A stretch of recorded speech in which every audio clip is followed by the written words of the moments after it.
May inamin si Kylie Padilla tungkol sa kanyang love life. Binigyan din siya ng advice sa pag-ibig ni na Raver Cruz at Shaq Roberto na kanyang leading men sa upcoming Kapuso series na Bolera. Narito ang aking chika. Are you dating? Dinerecho mo na. Yes. Hi! Yes! I am dating.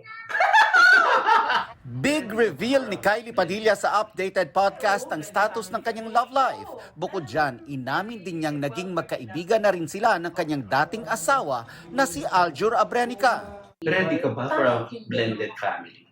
Ay, oo, blended family kami. Oh, and I'm really welcoming that with open arms. Kasi kung pure naman yung love Yeah. sa amin, everybody, even on his side, then bakit hindi? Yun naman ang importante.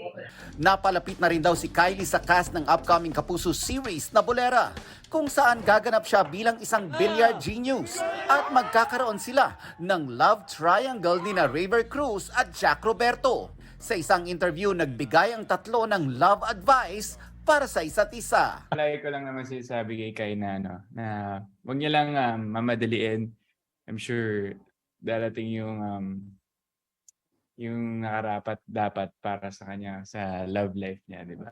Kasi mabuting tao, napakabait ni Kai. Ay, parang okay na si Jack eh. Masaya nga yan eh. Keep doing what you're doing. I mean, support kita dyan. Kasi naging responsible ka eh. Jack, bro advice. Kay Raver, lagot. Si Raver, ginagawa niya na yung tama. Bilibo niya kay Raver. Talagang buo ang loob. And bro, basta ituloy natin yung double date natin. Yun!